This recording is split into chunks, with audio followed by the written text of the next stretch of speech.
Welcome to this Mtech Access webinar. At Mtech Access, we provide health economics and outcomes research and market access services from strategy through to implementation.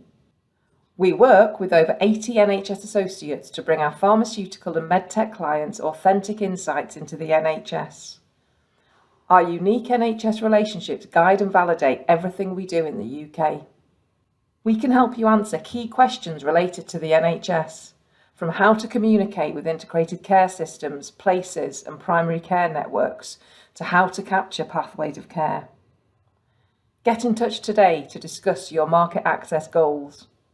First though, I hope you enjoy the webinar. Good afternoon and welcome to the Mtech Access Words of Wisdom webinar. I'm Tom Clarke and it's great to be back talking with another senior leader from across the health and care archipelago, looking at another dimension this month of how the NHS is evolving. I'm delighted to be joined by Caroline Dawe, who is the Deputy Director of Commissioning at Bristol, North Somerset and South Gloucestershire CCG. Prior to this, Caroline worked at University Hospital Plymouth NHS Trust as the Medicines Care Group Manager, an interesting role in its own right, and previously to that has held senior roles in commissioning across the Southwest. We'll come to you in a second, Caroline. Can't wait to get started. Today we are going to be talking about the 2022-23 Priorities and Operational Planning Guidance document. If in the audience you're unfamiliar with it, it is in the handouts section on your screen. You can download it there for reference. So Caroline, welcome. Thank you for joining me today. Just to get us going, could you just describe your role and a bit about the system that you work in? Yeah, of course I can. And I was smiling, Tom, because I like the words of wisdom, but I wasn't sure if they were going to come from me. So there you go. We'll check back at the end. So thank you. So as Tom has said, I have, it still feels recently in that I've changed role from working within a, quite complex and challenging hospital, trying to manage medicine. I'm not sure if anybody ever successfully manages medicine in today's world within the NHS, back into really a commissioning environment. And I suppose my rationale for doing that really was to try and learn and understand a bit more about the integrated care systems that obviously we're moving towards, and with some of that being delayed as well. So Bristol, North Somerset and South Gloucester, which doesn't roll off the tongue very easily whatsoever, is a new system for me. It has got lots of similarities to Devon, which is where I had previously worked for the last 10 years, either in a provider or a commissioner role. And I suppose they're both complex systems in the sense of, and it might not sound much, but when you think about the number of relationships, but also kind of like the handover between people, the different processes that you just have with more organisations in a system, it's challenging. So we have 3 local authorities that are all very unique and different. It's only over the last 2 years, so it almost coincided with the start of COVID, that we actually had 1 community provider. Before that, it was 3. So there's lots of work still to do, I think, in terms of joining them up. We've got 1 FT and 1 trust. Both are secondary care as well as tertiary providers. So again, that does prevent, kind of create another challenge. The Foundation Trust over the last 2 years has taken on another smaller provider, which is literally just down the road, which again has its own challenges in the sense of sustainability, viability of services, so that's, I think, really caused a headache for what was a really good performing FT and the impact that that's having just on everyday flow in terms of urgent care. And then the trust that I've mentioned, there's a massive PFI around that, but they have a beautiful building and it's actually nice to work somewhere in the NHS where there's actually some modern infrastructure, because at least it potentially gives you some more opportunities, and there is actually some space in a state which the FT being in the middle of Bristol really doesn't have at all. So that's a really kind of quick précis, but kind of gives you a flavour perhaps of the number of organisations and the complexities of all trying to agree things and work together. Yeah, absolutely, and it is a fantastic introduction to get an idea of that complexity. and gives us, I suppose, a sense of just trying to do your day job, as it were, and just kind of get from day to day. Obviously, there's all these different things you're juggling. We're going to get into talking about the new guidance that's just come out, and thinking about sort of system provider, commissioner level, to what extent that still exists. Obviously, different frameworks, different guidance exists within each of those, and then you've got primary care and mental health and community providers and everyone else within the system that you've kind of got to have oversight of, for have engagement with. Can you just give us an idea of the various guidance documents and frameworks, etc., that you are working with in your role in the CCG? Yeah, of course I can. So I mean, in some respects over the last couple of years, and especially coming from a provider, a lot of it's been dominated by COVID guidance, and it still is to a certain extent, even working in a CCG. So anything related to IPC, you know, and in particular perhaps around care homes, anything around vaccination status, and that's an absolute real biggie this week, partly because of you know, the targets that we need to kind of work towards. So the last date people could have their vaccination to be able to all be compliant by the beginning of April, I think, is the 4th of February. So we've got a week, and obviously there's a lot of assurance going on around that as well.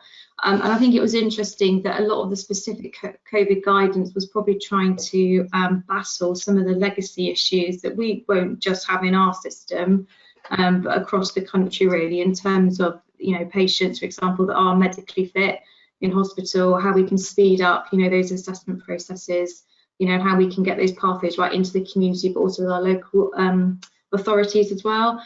And then I think there's been interesting bits of guidance, because I think people are just looking for innovation through COVID, and I suppose, at least from an NHS perspective, for once, you've had a bit of a free rein, really, to kind of think about, you know, what can you do differently. And I suppose there are topics, this might not be the right one to talk about, but there are topics, for example, you know, like establishing care hotels, which might not be the right thing from a longer term strategic perspective, but in terms of like kind of from a COVID you know, side, in terms of trying to release capacity and create a flow, there has been, you know, some benefit in some systems on that. And then I suppose in terms of where we are now, this current financial year, they called H1 and H2, which is just, you know, first half, second half.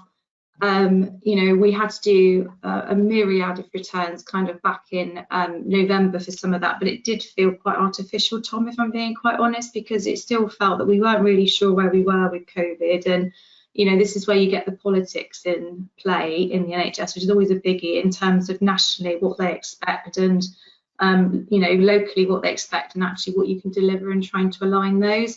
And I suppose it all sounds a little bit, you know, kind of you know, cliche, but I do think teams are generally quite tired, because really we have, you know, had nearly 2 years now of working in quite an odd environment. And even though, you know, if you look at our hospitals now, you can say, well, you know, our Omicron surge hasn't been as big as we thought.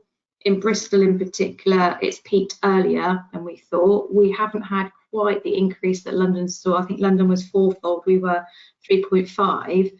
But the problem is those patients don't just stay like in their blue beds, as we call them, for COVID. They generally will have a step down period. And I suppose the influx then that we're seeing of demand, and having to keep some of those IPC measures, you know, this week has been a disastrous week if you're just looking from a flow ambulance handover. And then, you know, what I can't forget about, and I know we'll come on to, because I think it's just important, like COVID guidance is still there and it's still driving a lot of the agenda. But I suppose picking up on the H1 and H2 and all the financial arrangements changed, etc. You know, to a certain extent, systems were quite protected in terms of, you know, almost nationally being, you know, topped up for expenditure as long as it was a COVID-related cost. Especially in H1, they then set budgets for that in H2, but we then move on to the planning guidance for next year, and that's a little bit of a kind of shit back to reality type of feeling, because again, there's 101 things to do within that. Again, some of it feels, you know, complex, because we have dropped, and rightly so, some of the contracting that we would have done, especially as a CCG commissioner, you know, because we needed to go to light touch. You know, we need to be thinking, you know, the flow was the most important. It wasn't about, you know, have you got value for money, because, you know, the whole kind of system kind of got thrown up in the air a little bit. So it is about interpreting, I suppose, and then trying to plan, but doing that within the realization that yes, we have got a recovery program, but that's not going to be for next year, and that could be 5 years, that could be 10 years. But there's a lot of national push in terms of thinking differently. One of those things could be things, for example, like for elective hot and cold sites, and totally sign up to that. But again, you don't make those decisions or build something quickly. I know they did in China for COVID, but the NHS isn't usually that responsive, is it, sometimes? So yeah, so that's kind of that's the guidance, and mine's our focus now. I think it's the 28th of April is the big submission for the planning guidance. So, and it was a present, as always, from the national team on Christmas Eve. Absolutely, yeah, you unwrapped it. Which they promised they wouldn't do, but they still did it. Yeah, Caroline, I'm just going to take a little sidestep for a second. You mentioned the vaccination targets at the 4th of February. Just because it's so topical, have you got an idea of what the impact is likely to be to your system? It's a really good question, and it was something we were discussing this morning. So we have like a gold meeting as part of our metallic structure, as part of our escalated arrangements currently, which is mainly chief exec. And I think if I was going to give you an honest answer, we do know, but I couldn't give you the detail. Do you know what I mean? Because some of that work's in progress at the moment. So for some of our hospitals, we know that there are some nurses that don't wish to have that vaccine. I think that the NHS wouldn't be forcing anybody. Everyone's allowed to have their own individual decision, but we would obviously give people opportunity that that we could support them in their role if they wish to then have the vaccine next month or something, and we would be able to do that. So it's interesting because we've obviously had some comparisons as well in terms of the targets around the care homes, which was obviously at the end of the last year, and that that was really concerning for the local authorities in relation to was it going to be 5%, because in terms of sort of like our own system and flow, we can we haven't got enough now, so to lose any capacity would be a nightmare. It didn't materialize as big as we thought it could, and I think that from a hospital perspective we'll be in a similar place. I think the worry I might have, because I don't think we can quantify it at the moment, and we know that the market still isn't where it needs to be as a domiciliary care market. And I think that is a real risk, because we've now got permission that we are allowed to be able to recruit from abroad through the local authorities, which is a step forward. But again, I don't think, because it's almost such a depleted market, I think the vaccinations could hit that harder than other parts. Yeah, okay, brilliant, thank you. I'm going to bring us back on track now. So we were talking about the different guidance. You talked about having kind of a tired system, as it were. So when you've got so many different competing priorities, different guidance around, how do you pick through that and prioritize what you should be doing? Because I think in our audience, so everyone will know that there's all these different bits of guidance, and it's kind of, are things given equal airtime? If you're told that something is a priority, is it really a priority, or are you actually not really looking at that, you're looking at something else? How does that process work? So I mean, I think obviously, like there's 10 priorities in that in the planning guidance. I think that they are all relevant. They've all got and the only reason they're put in is to try and, I suppose, push our thinking and move us on, isn't it? So there is something about the health service not being reactive and being proactive. And how long have we been saying that? Probably as long as I've worked in the NHS, if not before, longer than that. So I think that there's good aspirations in there. If I'm, and this is a personal opinion, I think in terms of, from a planning guidance and working through the CCG, obviously there'll be some areas that I'll have more of a say over, just because that's what my role covers. So, anything around urgent or elective care, to a certain extent, but, perhaps like mental health and learning disabilities. And things might change, but my worry, I suppose, would be that we are so obsessed, and some of this will be driven by the media as well, and kind of what are the easier kind of like tangible things to be able to portray in the press. You always end up coming back to the acutes. And if you think about the kind of press that we've had over the last couple of months around internal critical incident being called in the hospitals, that's what generates the headlines. And it's interesting, you know, that our NHSIE region, you know, kind of adapted processes to be able to capture that information, because obviously there was a disconnect locally between the press and then kind of what the national team and, you know, Secretary of State in particular as well was then aware of. So I suppose in terms of working it through, we're almost like in that kind of process now. You know, we will have, you know, a governance structure in terms of, you know, which groups are responsible, who does, you know, we've got planning groups, you know, most of this will kind of get to kind of a director of finance level in terms of sign off.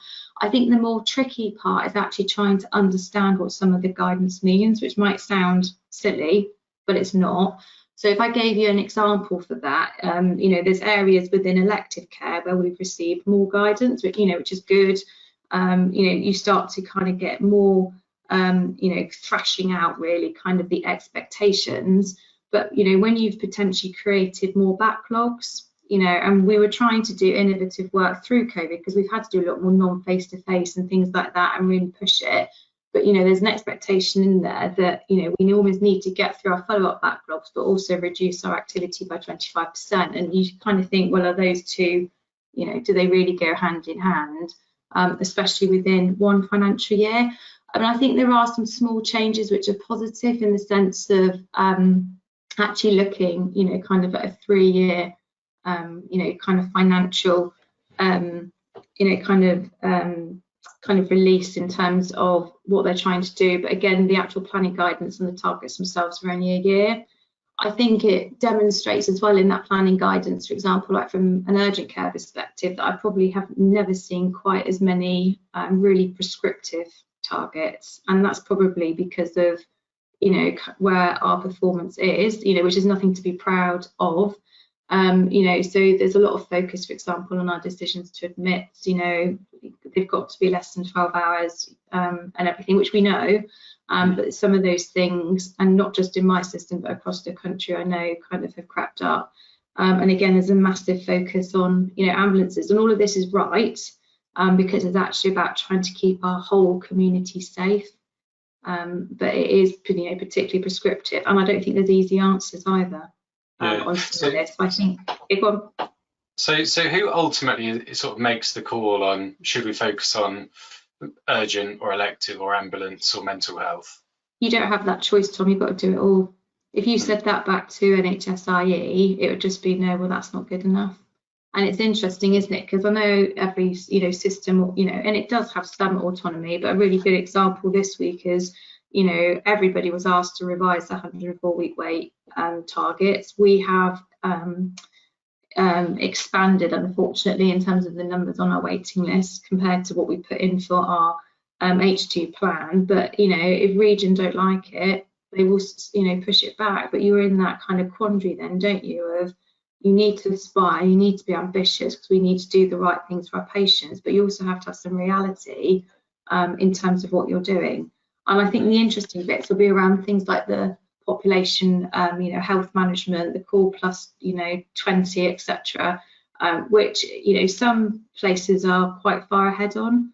I think we've got, you know, lots of work, but it's about, I suppose, once you focus on all the things that sometimes make the headlines, are you doing that other work in the background, really? Because otherwise you're never going to change how you know, look at things. And I think that's really important kind of going into an integrated care board, which is what the CCGs will turn into, because obviously our focus really should be about, you know, integration, joining things up, but in particular trying to look at the prevention side rather than just being the reactive health service. And I'm talking to you now about backlogs and, you know, kind of ambulance responses and the number of DTAs and ED departments.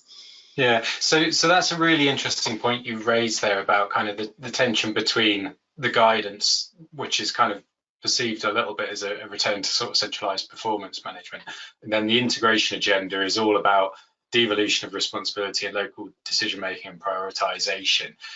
How has that been received locally? Does it feel like there's a tension there? Is it a bit of, well, what do they actually want us to do, or is it a case of we'll just do what we're told and the integration bit waits? How is that whole piece being managed? So I think, again, personal view, and being honest, I do think that there is tension. And I think if you look at when the concept and some of the guidance came out, I want to say middle of last year, in terms of sort of like the integration, with that came out almost a segmentation of systems, didn't it, in terms of your performance levels. So you can say you're working towards being a system with much more autonomy, and yet at the same time you've been segmented. And I suppose if you're in the bad segment, basically you were really back into, you know, people working with you, you know, and you have to question, well, how does that then build autonomy or your own capability within the system, you know, to be able to, you know, do what you need to do. So that was an interesting start. And I think it will, you know, at the end of the day, we will still be performance managed, won't we? And I think the most interesting bit in all of this, and again, some systems might have cracked it, and then they, you know, they could be further ahead than where we are. But it's how you create that collective accountability, isn't it? Which is what you're supposed to be doing from an integrated care perspective. And you know, that this is no disrespect to anyone, but you know, it does feel new. You know, because at the end of the day, you know, from a CCG perspective, some of our role has been, and obviously COVID's changed it a bit, but it has been about holding people to account and trying to get the system, you know, to work together and perform in the best way it can. But in the new world, technically, you know, providers are as collectively responsible and accountable within that system working as the CCG is. You know, so, you know, like other places, you know, there's lots of, you know, different chief execs. It might be local authorities, it could be, you know, acute providers, or, you know, community will be chairing different steering groups to try and I suppose, you know, kind of like think about the cross-fertilisation, but also again how you work as a system. But we haven't cracked that. You know, we're working through what we think our ICB governance could be now. You know, and it will be a change and we won't get it right. And then I think a lot of systems, and mine in particular, we're losing our current chief exec. We have someone new starting in the middle of February, which isn't long now, and that's great. He will bring with him a wealth of experience, I'm sure we'll welcome, and in particular from Northern Ireland. So obviously they've been integrated for a lot longer, you know, than what the English system is trying to do now. So it'll be interesting to see kind of what that brings with it. And, you know, for all we know, we might go off on a slightly different track, because that's invariably sometimes what happens, isn't it? Yeah. So do you think for this year then, as you're trying to get your heads around the integration piece, actually it's helpful in some respects to have a bit of central guidance on some things to focus on, so at least you're going to be achieving in those things, then you can figure everything out, rather than having to figure out all out yourselves sort of from scratch? I think so, because I suppose from a national perspective, you've got to try and keep some consistency in the NHS as well. And I think that some of the problems that we have stored up, you know, and we blame COVID, don't we? But, you know, we have been through, you know, we're not in the Blair years anymore, are we, in the health service? That's all I'm going to say. You know, so we've probably had 10 years of, you know, perhaps not as much investment. We've then had COVID on top, and, you know, whilst we have been given lots of non-recurrent money pots, it's the worst thing I think you can give systems.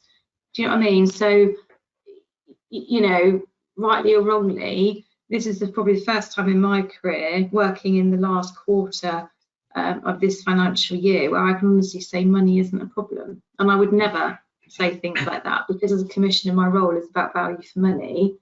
But it's not, because of the amount of non-recurrent. But from a strategic and change perspective and trying to get to grips with all those issues, it doesn't help and it doesn't solve things.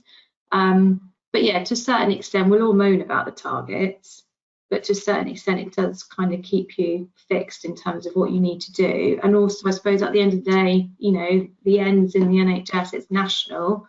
You know, and that, you know, we ought to be providing similar offers, didn't we, really, regardless of where you're living in the country. And we know that we don't always do that.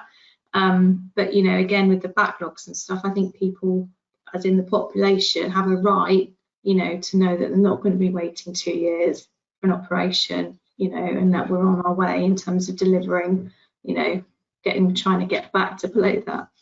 Yeah, absolutely. Yeah. Could you just briefly expand? You talked about non-recurrent funding there. Could you just, I'm just thinking in our audience, people might see sort of transformation funds and the various pots that come along as kind of catalysts for really driving innovation and doing things differently.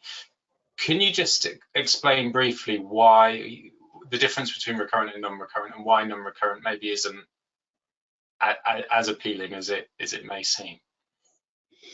Yeah, so I mean, quite often every year, especially for winter pressures, not so much over the last couple of years because it's been wrapped up with COVID, we've always been given non-recurrent pots for winter. Now, you can say, well, that's a good thing. And I can think about, you know, okay, so what transformation can I do? The problem with the NHS is you always boil back down to, you know, kind of 80% of your costs are going to be staffing. And I suppose the issue we've had with COVID, and we hear this on the news all the time, is that I suppose with the, you know, sickness, the age of some of our working population as well, if you want to recruit people, if you've got like a 6-month non-recurrent pot, you're generally not necessarily going to be able to attract or recruit the right people, so that's a problem. Yes, you might be able to buy, you know, some capital. You know, generally, if it's a 6 months, you can't do anything major, perhaps from a capital perspective. So, you know, I'm making this up now, but say like I wanted to extend, you know, like a planned investigation unit, add another room on, perhaps to do some infusions. You probably don't have quite enough to be able to do that. Plus, you need more nurses, and you haven't got the recurrent funding source for the nurses to be able to do the infusions or whatever else they might want to do. You know, so. And I suppose that's why there are initiatives. So, for example, you know, what we've been doing with ours, which again, they're all short fixes, is not sorting out the strategic issues. And in some respects, you can say it's just going to build up problems going into the next financial year. But we have opened a care hotel. You know, it's an expensive model, but it was a model that's really quick to deliver because of the type of service provider, you know, that we've contracted with. You know, we've commissioned additional beds where we can find them, and that's been important, especially for covering, for example, like homes when they've closed with COVID and things like that. So yes, it's been useful, and yes, we've always had sort of, you know, pots of money. So like in previous years, you know, for example, like with winter pressures, we might, you know, you can put out a load of extra shifts, can't you, which is great. You know, so if we know, and we always know this, and the ambulance providers are generally like almost the best at predicting it, but you know, you'll know that it might be the 26th or the 27th that you'll get an influx of people, for example, into the hospital. And even as a commissioner, you know, you need to know some of those things. You'd work with your provider, you know, to think about, you know, can we put some extra shifts on, what can we do differently on that? But it's a short-term fix. You need people, you need extra, but it doesn't give you a sustained level of funding necessarily going forward. Yes, I know it's about productivity and efficiency, and that is there in the NHS. And I think in particular, for elective, I do think there's more we can do, but I think that, you know, it's been really difficult from an urgent care perspective. Yeah, okay, thank you. And one of the priority areas in the guidance is make the most effective use of resources. So when that's stated as a priority, I think probably for you in your role, that's, you know, well, kind of a bit of a no-brainer anyway, but how do you see that as a stated priority? What does that mean to you and your colleagues? So I mean, I suppose working, you know, kind of within the public sector, you expect to have that, don't you, within your role? It's something that, you know, you almost, you know, you need to do. And I suppose as a commissioner now in particular, didn't feel quite so much in a provider, although again, you'll be limited in terms of the budget you've got. You know, you need to look at all options, don't you? So you need to be aware of, you know, where your productivity is. You need to think about, you know, efficiency in the system. You know, and I suppose, you know, we can all get a bit frustrated about things, for example, like elective, and I was saying to you about, you know, follow-ups, but, you know, there's different ways we can provide some of this. And actually, sometimes are we a little bit too risk averse, or are we just reliant in terms of providing the same old, and we could do it in a different way and make more use of our technology? You know, I think there's a whole load of work that, again, you know, we're starting to explore, especially around like our social care sector, where, technology could really change, I think, in terms of how some care homes or even residential homes run, which would release costs, to be able to demonstrate that. So to me, it's something that's in the back of your mind, and I suppose when I'm talking to my chief executives or having a performance review, it would be something that you would expect to be able to demonstrate. And I suppose in some respects, it's almost kind of ingrained in terms of how the NHS works. It doesn't really matter where you work, you'll always have a financial saving that you need to do, and I suppose if you do that properly, you'll make that recurrent, which kind of falls into making the best use of your resources. So that's tricky to do. It's very easy to make the non-recurrent savings because you might have a post that you don't fill, there'll be something along those lines, but in terms of actually making that recurrent change, it's harder. It's doable, and I've done it in roles, but I've never done 100% of my savings on a recurrent basis. Yeah, absolutely. So just thinking about that idea of when you're commission or starting a piece of work, looking at an initiative, a program, whatever it might be, and trying to make it the most or add the most value it can be the most cost effective. Is your starting point, this is a piece of work that we need to do, let's do it in the best way we can, or is it we need to deliver care in the most cost effective way? How can we achieve that in this particular clinical area? So I think it will depend what you're trying to do and the context around it, and by that I mean, is it a national diktat that you literally need to do within the next 2 weeks? And a good example of that was some of the infusion drugs that we needed to be able to provide for people with COVID, which everyone's had to do, because at the end of the day it was just about how do we do it rather than how are we going to do it in 2 weeks, or whether it's a longer term initiative. So, and I think the disappointing thing sometimes with the NHS, but at the end of the day, it's a public organisation. There isn't a money tree for it. And healthcare is expensive. But quite often, if you get like good initiatives, etc., you go over budget, you end up having to slash your project to meet your budget. Yeah, so there's so much capital that will go on in terms of, well, actually, we're going to have to lose a bit of space, or we'll have to take this out. You don't get perhaps all the equipment that you need. And the problem is that you're not that you're setting yourself up to fail, but you've then got to think about how do you overcome some of those issues. So I mean, another example at the moment which people will be battling with is some of the community diagnostic centres. So they were, big announcements. They're national pots of money. They haven't come out through local systems. Ideally in our area, so it's quite spread out. We've got a real urban kind of conurbation, but then we're almost quite rural, which almost feels weird because you think Bristol and you just think city. You think about North Somerset, that proves the point, it is rural. But really, you wouldn't just have one, you want 3. But it's, realistically, you're not going to get 3 within the kind of the quantum of the funding that we've got. And then you need to think about the type of diagnostic, but obviously you need to then relate that back into kind of what you've got your demand or what your existing provision is already.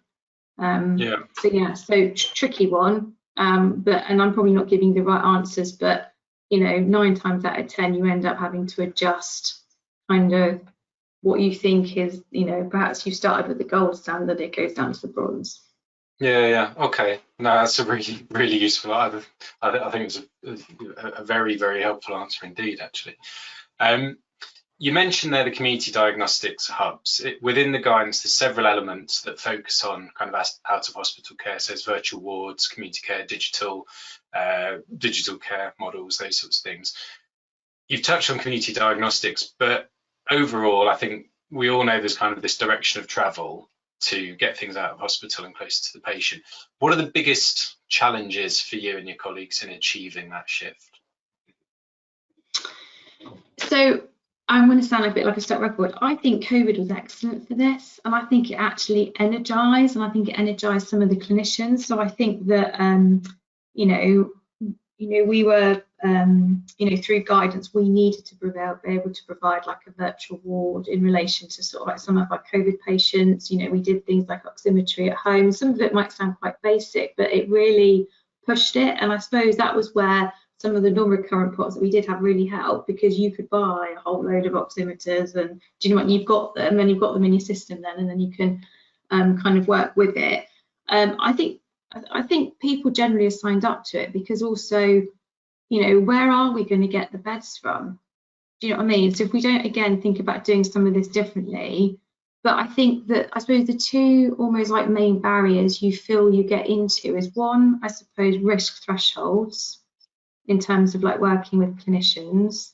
Some of it is, even though you're saying, well, you know, technically you don't need all the resources that you would need if they were, you know, our patients were in, I don't know, a community hospital or even an acute hospital, you still need resource, don't you, to be able to run that system. And that was one of the problems we did have with some of the COVID things. Because while we had, and you know, over the last you know, couple of years, we've always had a COVID ward, but there was one point, and I'll forget when it is because all the waves kind of blurred together for me, but there was one point we didn't have the ward, and without the ward, how did I provide kind of this 12-hour response line? Because I put it through the ward, but how did I do that for the kind of virtual COVID ward when I didn't have it in place?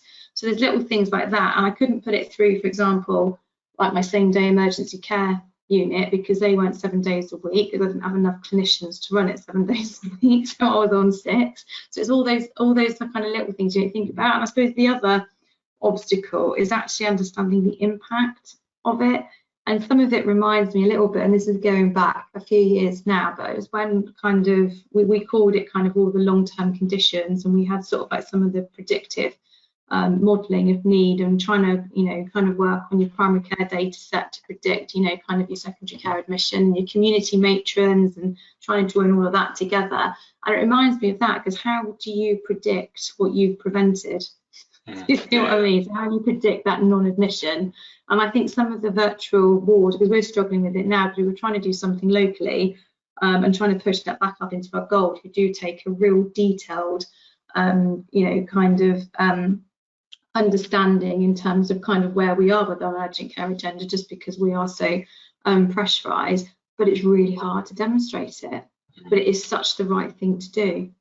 You know, and I suppose we're back to, you know, at times, you know, if you compare us to kind of Europe, I don't think that, you know, from a bedded population perspective, you know, have we got enough?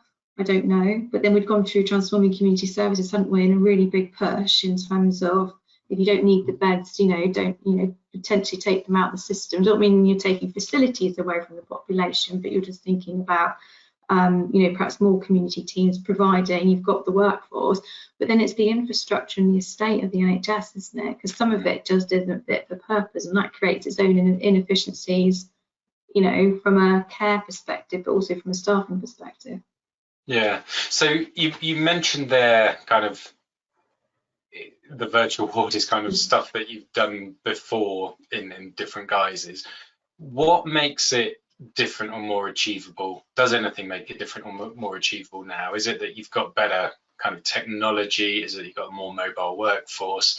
Is it just that you've kind of been given that stated aim if you have to do this, so there's more of an incentive or more of a drive to do it? Or is it just we've been trying to do this, it's basically just an evolution of what's gone before, but someone's just called it out now? I think genuinely, I think that the technology is better, and I think is an enabler to letting this, you know, letting some of this happen. And I suppose it almost relates a little bit in terms of like what I was saying around some of the social care, you know, kind of projects in terms of, you know, remote monitoring and everything else. And I suppose if you just think about, you know, it might be a bit of a cliche example, but, you know, you think about all the technology on your phone, and we think of all the stuff you see, you know, sometimes you always think you're always coming from America, not always, but, you know, and what your phone can do for you, then why on earth aren't we doing that in the NHS? But some of it's about, I suppose, validation of results, isn't it, and getting that clinical trust into that system, and that sometimes can be a headache. But if you,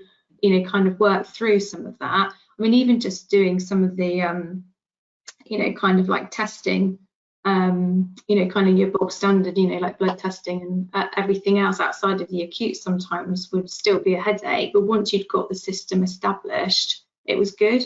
So I do think technology has moved us on.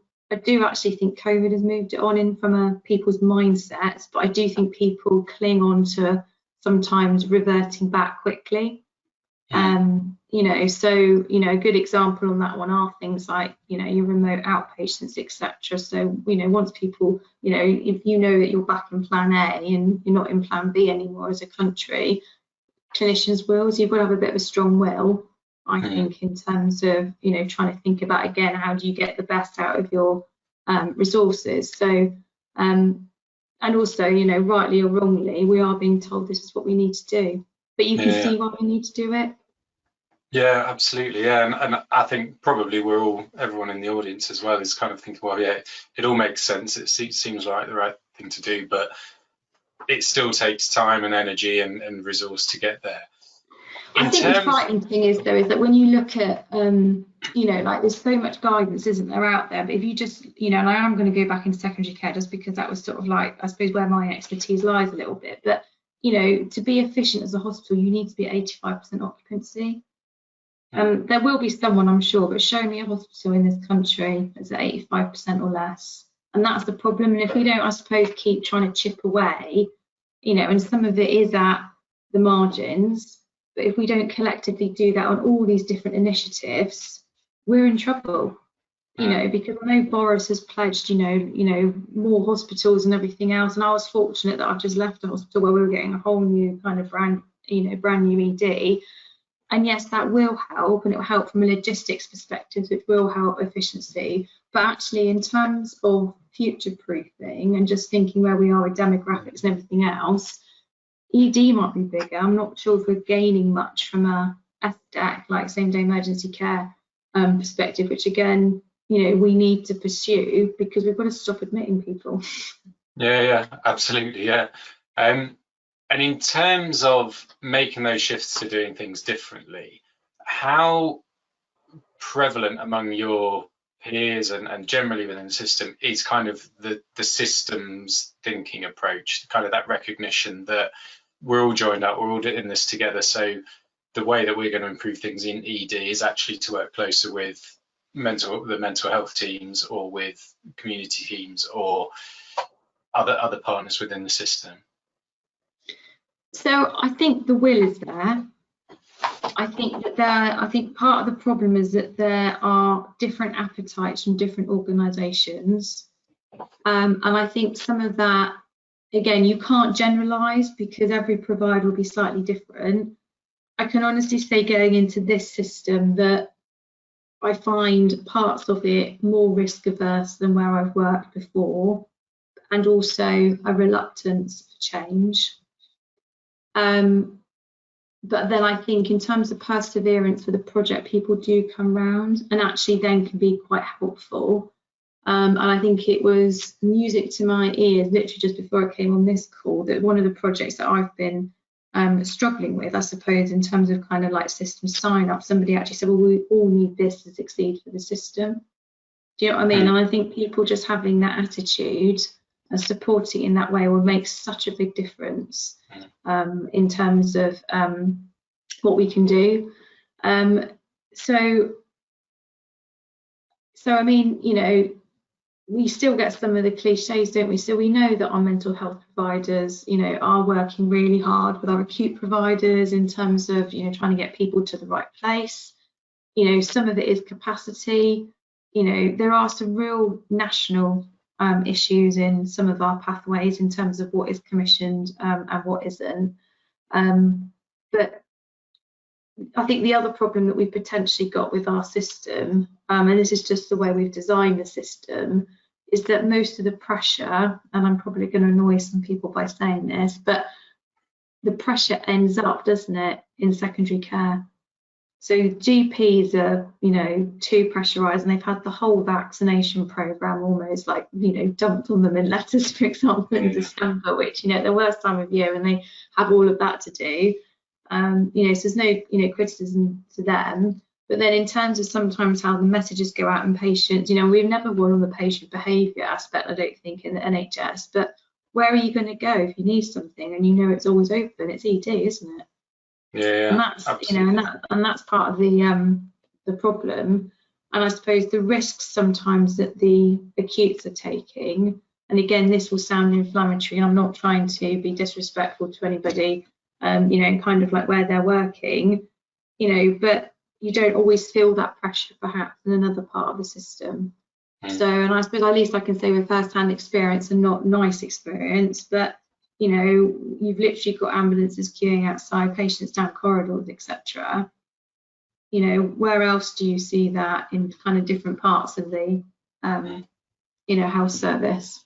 So I probably shouldn't say, I'm going to insult somebody in a minute, but all I'm just trying to say is I do think sometimes there are different levels of pressure, and I suppose it's just trying to adjust those so that everybody is perhaps feeling the same pain, or at least we need to have a better understanding in terms of what that pain is for each of the organisations.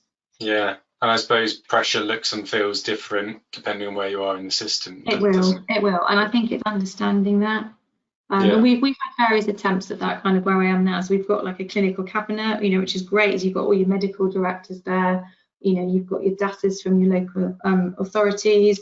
It's a great kind of like, clinical forum. But it's interesting, like trying to do like a business impact assessment in terms of, what services are absolutely essential and you need to provide, whatever. So I'm making out the critical care. What are the other services where actually could you redeploy or do something different? And I think we were trying to do something as a system, and some of it will be about understanding the process of what we're trying to do. But I think we had 6 green services, which essentially were 6 services. We actually came from our community provider, so they were great, understood, and were trying to help. But there were 6 things there that we could do differently to try and support, another potential surge through Omicron. Yeah, but at least it's tested that thinking, and we're going to build on that now. Yeah, so now that it's committed, I've kept that, and I'm keeping it on the shelf because my team's now going to relook at that, and then we'll add to it, and then that will become part of our escalation framework. So yeah, fantastic. Yeah, you mentioned the call that you had just before this session, and that something had just unlocked. Without needing to go into the detail of what the program of work was or anything, what was it that suddenly unlocked that to allow the change to occur? Because I think that's often a problem, isn't it? There's a bottleneck or there's a blocker in the system, whatever that might be or look like. How do you overcome that?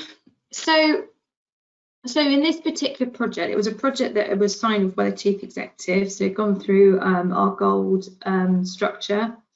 Everyone has signed up to it, but everyone had begrudgingly signed up to it. And I suppose the reason they begrudgingly signed up to this was because they didn't have a better project.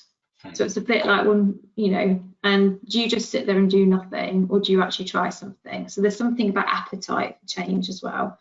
And as I've said before, are people tired? I don't know, but I do think every system's different in terms of what they want to do. This project, I think, has gone from, and it was interesting actually in Gold this morning, because one of the chief executives did say, actually, sometimes when we're talking about this project, are we almost adding to, kind of like it's being dysfunctional or not achieving what we want to do, or we're almost, kind of creating quality issues because we don't want it to work. And actually, as a system, we all need it to work. So that was just something that happened today. And I think some of that is people's mind adjustments to, we've got this now, it's only here to the end of March, but it's a bit like, you use it to your best advantage because it's part of the system and it is there to give us some extra capacity, so there is a benefit in terms of our patients, and there's a benefit there, for everyone in the system, really. That was music to my ears. And then I think sometimes people have sat on the sidelines a little bit and thrown a lot of things around, and it was actually coming from the clinical arm. So this isn't necessarily a clinical model, but it's a way of being able to look after patients in a way when they're medically fit, don't necessarily need to be having like medical care. I think somebody had actually got the quite senior nurses from the system to say, actually, you know what, we've actually got responsibility here. So, you know, when patients are being discharged and they haven't got their dressings, and I think some of it, you know, you'd like to think that, you know, our nursing colleagues, you know, as we all do, you know, but they are our patient advocates as well, aren't they? And I think perhaps some of that had started to, you know, come through, and actually we all have a responsibility. So for me, it was music to my ears, and I think it was just, you know, these things happen, but I do think it's that period of adjustment. And I think the trouble with the NHS is that sometimes we can have 3 months of planning something. We planned this in 3 weeks. So it's a good thing that we actually did something quickly. But the problem is it's like whenever you do something quickly, it's trying to take people with you, isn't it? Yeah, absolutely. Yeah, and it's a challenge we've all encountered.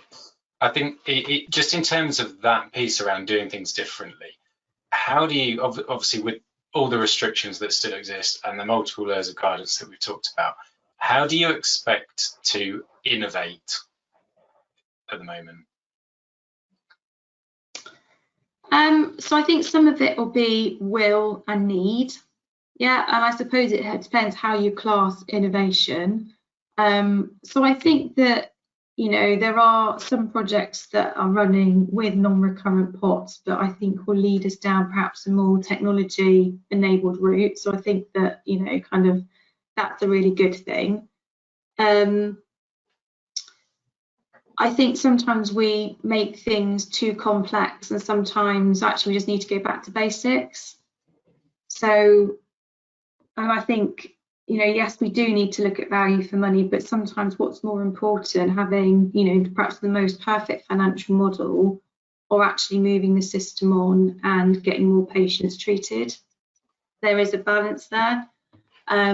So I think some of that's come to light, and we are having to work differently, I think, in the NHS around some of our workforce and how we get our workforce. You know, so, you know, we are embracing probably, you know, more agencies, or brokers might be a better word, in terms of almost using a brokerage, you know, type of organisation to be able to help us think about our staffing. Especially kind of sometimes in areas which perhaps might not be as attractive for people to want to work. And that's part of the problems when you've got small hospitals, as I mentioned earlier. You know, it's not just the sustainability from a financial perspective, but how do you get people in their careers to want to work there if they don't think they're going to go anywhere after all, they're not getting the exposure to things that you would do in another environment. So I think innovation can happen in a number of ways. Do you know what I mean? And I think that it all comes down to people as well. And I think that, you know, a really good example today, you know, was that we've done some of the roving backpack vaccination clinics, which sound a bit weird. And somebody said to me, oh, it reminds me of Ghostbusters because it's a big backpack. But, you know, all credit to them. Yes, it probably, you know, you saw a smaller number of patients than if you'd done something in one of our mass vaccination centres. But it hit the really, you know, kind of the vulnerable communities, because we went out into the communities, you know, went to cafes, didn't do too much kind of almost like the cold calling on the doors. I think some people found that a little bit too intrusive because, you know, we'd looked at it, we'd surveyed some of it. But, you know, that was innovative really, because that was the NHS actually trying to come out and do more of a Tesco's type of, you know, initiative of actually, you know, getting to your customer and understanding what your customer wants. Yeah. You know, and has a bigger system and community impact as well. You know, because once you've got people generally, you know, perhaps even on their first vaccine now, it will probably sign them up, or you can agree with them, or we'll come out and do this again for you in, you know, 3 months' time. So. And do you think you're like to see sort of more of those targeted programs of work, as it were, as you're getting a better understanding of your population?